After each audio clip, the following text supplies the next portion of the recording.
All right. Feminine, the King of Wands. She is feeling powerful. She is feeling passionate. She is feeling on purpose. The king is elevated to his highest state of being able to express his most inner desires in a very effective way out into the world. And he's facing the masculine. So the feminine is looking in May towards the masculine energy. So that's either physically in a manifest form, like literally to another human being, or looking or expressing herself out in the world in a more masculine manner, taking action, taking the lead on projects or in any area of her life. Or she could be in communication with the masculine, being the one to initiate that in the month of May. Let's see where the masculine stands. The Ten of Cups in reverse. He is perhaps not feeling receptive. He's feeling like his hopes and dreams are a little shattered or lost or confused or sort of in a fog, not clear. Getting a sense of the masculine not having a very deep focus on exactly what he wants and what he is able to bring to a relationship during the month of May. And a little forlorn. I'm getting this energy from the masculine of a little bit of hopelessness, and not a lot of excitement or pushing forward with the Ten of Cups in reverse. Like his hopes have been dashed in some way. So let's keep reading, and the other cards generally illuminate these middle cards here. So let's see what's in his subconscious. The Page of Swords, the feminine has the Knight of Pentacles. So two people. Somebody else got the Knight of Pentacles in the feminine unconscious. It was an earth sign. It could have been Capricorn. I don't remember. Anyway, you might want to check out the Capricorn reading anyway. So the Page of Swords for the masculine in his subconscious realm is feeling a little bit fighty, a little bit aggressive, maybe like he's on edge about something in his world right now.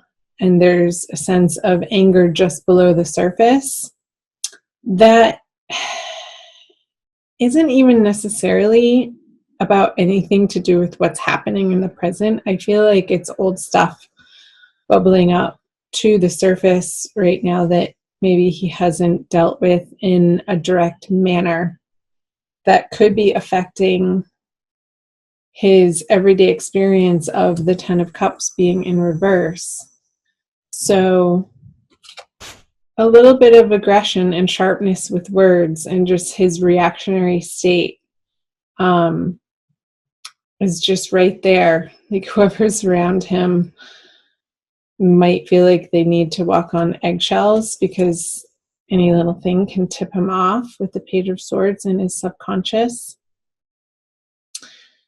It's sort of feeling this need of not wanting to hold back in his rash communications and just sort of letting it out however it's going to come out, with not much forethought or not a lot of planning or maturity around his communications.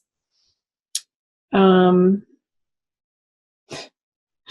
him sort of feeling righteous in taking on that attitude. Pisces masculine. Well, or it's the masculine for the Pisces feminine. So let's move over here to the Knight of Pentacles in the feminine subconscious, what she's not aware of. I'm getting a sense of a little bit of agitation on her end too, but it's not in the thought realm. It's more of feeling like she's on shaky financial ground, or not feeling entirely stable in her career direction with the Knight of Pentacles in reverse in her subconscious. Like there's some sort of underlying lack mentality in May, it's not forever, that she's wrestling with, but not in a very direct manner. With the King of Wands, it's like she's taking a lot of action and she's blazing forward, but maybe unbeknownst to her, it's from a place of fear or worry or lack, that she doesn't have enough or she can't do it on her own. I was picking up in the other reading that I mentioned, I'm sorry, I can't remember which particular one it was for May, where the horse was upside down and the blackness of it, the shadowy part of it, caught my attention and brought my attention to it, where this earth sign younger male was sort of meddling with her at nighttime, or giving her some communication at night, or appearing in her dreams. Now that could be the case for the Pisces feminine as well. I'll look back, you guys, in the recordings that I've already done for May. I haven't done all of them yet, and I'll find that video and I'll post it in the description box for you, so you can cross-watch that. Because I feel like those messages are also going to be pertinent for you to take a look at.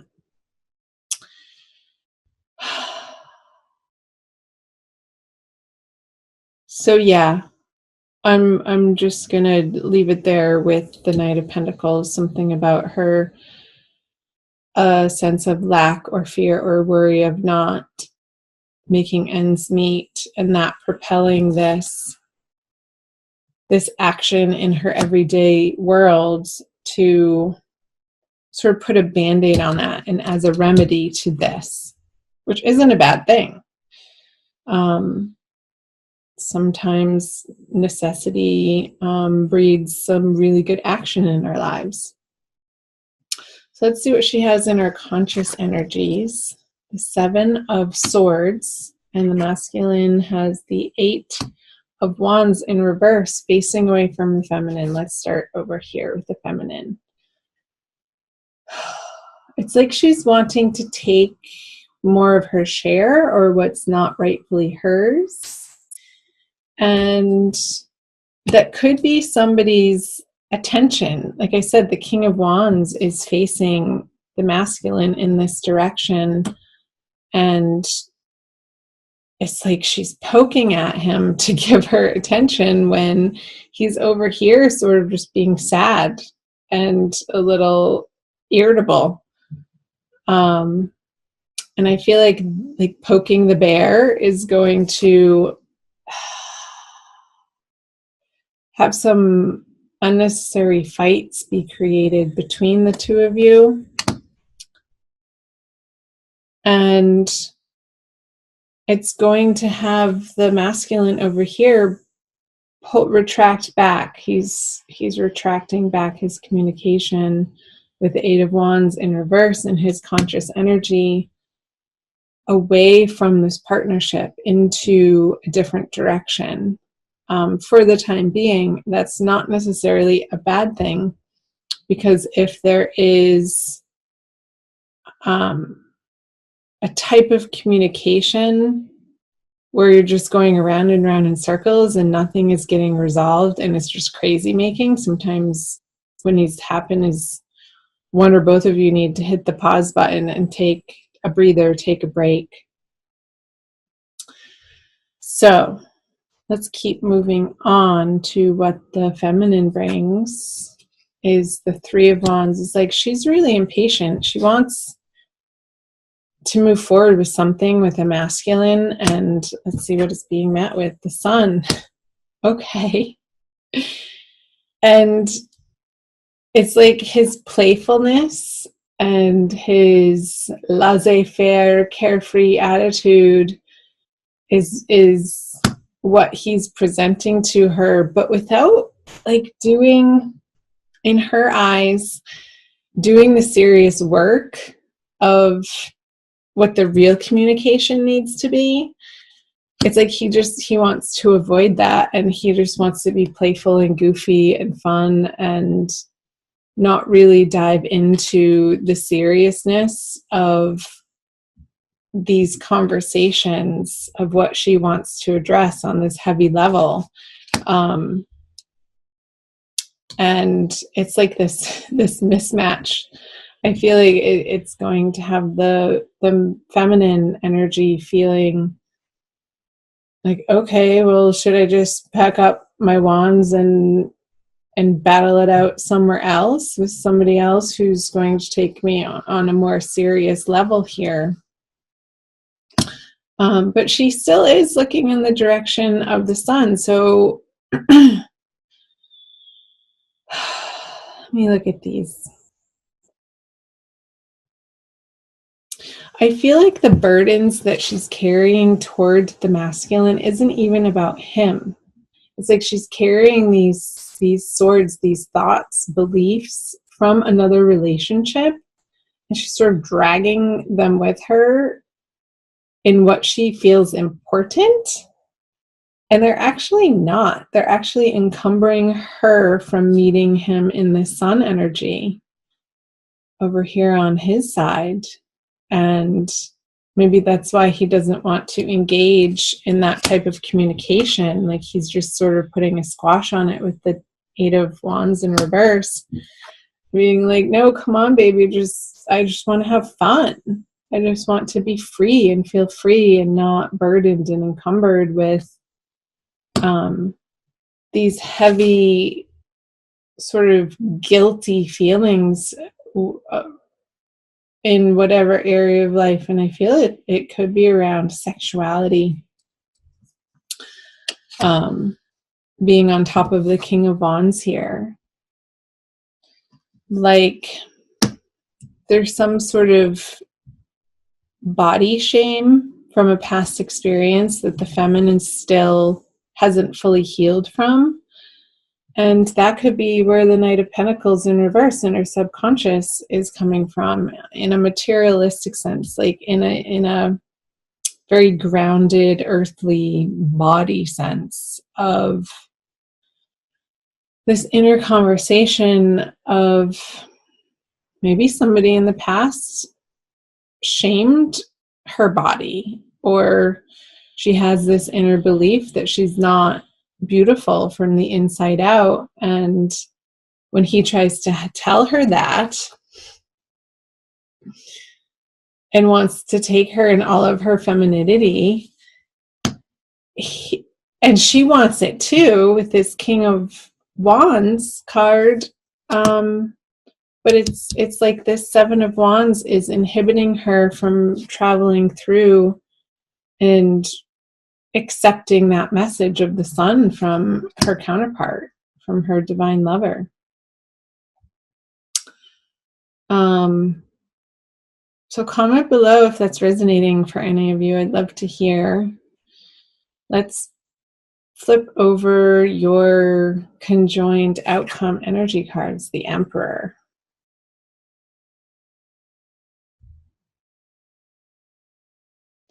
So I feel like you both want a certain amount of structure to the relationship. And it's almost like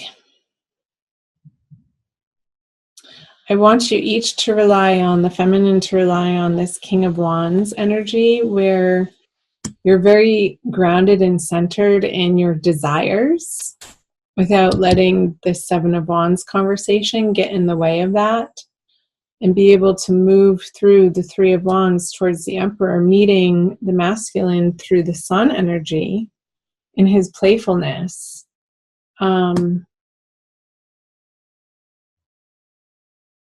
And taking this on for yourself, feminine, this 7 of Swords, energy, because I feel like it, again, it doesn't have to do with your current partnership, your current relationship, your current partner.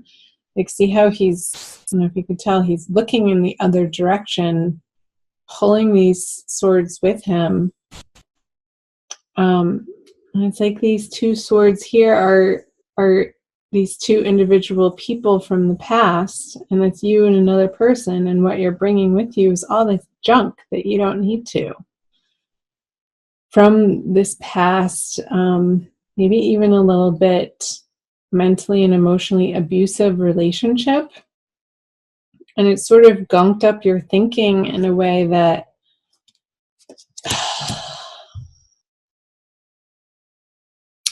is preventing you from having as much fun as you could with your masculine counterpart, and creating this new structure for the both of you that feels really solid and dependable and reliable, and something that you both can use as a foundation to expand and grow into other areas of your life from.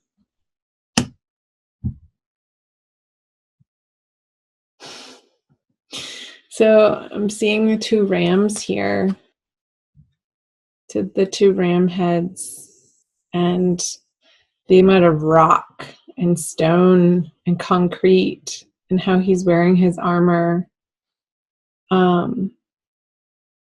It's like this stubbornness with each other this month, and you each putting your head down towards each other. And you know how rams sort of back away from each other, put their head down, and then charge and just totally smash into each other with their horns. I just got that image between the two of you. But it's almost like when that happens, a spark is created, and it dissipates some of the energy because you're putting it in a certain direction. And there's like this dust that's created, and something else comes of it that creates this cloud of smoke that can go up from the two of you. And each of you are bringing your own different mixture of elements to that alchemical combination. And it can create weather. It can actually create clouds in the sky that produce rain and snow and sleet and lightning, and all of these different possibilities together. And then I just got, when the two of you put your heads together without clashing, and you come into owning your individual power together, and you sit on your throne as one solid unit, you get to crown yourself as the emperor of your relationship, the emperor of your communication, the master who is in control of what he or she is co-creating with another. And coming from that very, very, very internal, powerful place.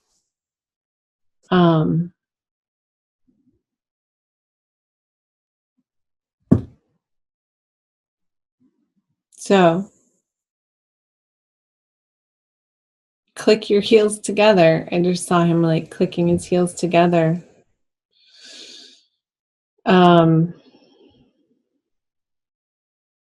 Wear red this month, Pisces. I'm seeing all of this red, the red shoes, hat, the cape, another cape, another cape. The baby doesn't even have it on him. He's waving it as a flag. This person's wearing red. The children's wearing red. He has red boots. All this red. He has a red cape on too.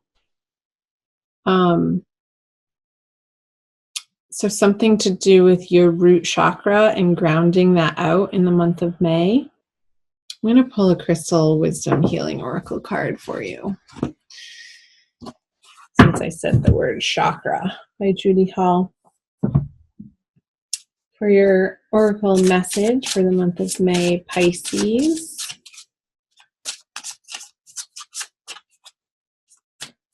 So conversations could be a little heated.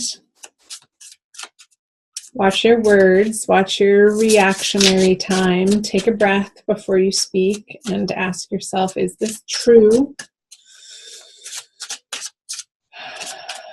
in this moment, or is it triggering something for me? And if it's triggering something for you, then own that. Take responsibility for your triggers without pointing the finger at the other person. Be like, wow, that whatever you just said right there, I know you didn't mean it in that way, but it brought this up for me. And that is authentic, honest, raw communication, where the other can then choose to meet you in their authentic way. But you have to start with yourself first, Pisces. And take on some nonviolent communication. Maybe get yourself in a workshop or a class. Whoa, I don't even know if I know how to say that. Rhodochrosite. Any of you have heard of that? Chime in down below. It looks like watermelon almost. Number 45. And I will read to you from the book, The Heart Reviver. Rhodochrosite teaches the heart to assimilate painful feelings without shutting down. Ha! That's what I was just saying when I was shuffling about being triggered and keeping your communication open through those triggers without blaming. Dissolving denial and identifying ongoing detrimental patterns. It offers compassion, compassionate love, and forgiveness. You face the truth with loving awareness. Self-understanding. Deep down, you feel alienated, unloved, or unappreciated. A history of sexual or emotional abuse creates dis-ease. What was I saying here? And something about the body, in the body, for the feminine. Or you may have misused or feared your sexual power in the past. You may be repressing something you do not want to face. Irrational fears and paranoia and unacceptable emotions need to be acknowledged and transformed. I was definitely picking up that owning your sexual energy, feminine, in a more healthy, grounded, alive, empowered way. So healing some shame in May, I feel like is on the docket for you. Divination, time for a change of viewpoint. Begin to seek the gifts in your experiences rather than seeing the negative effects. Check out whether what you were taught in childhood is still relevant to the person you are today. And your healing insight for the month of May is releasing resentment from your heart creates well-being.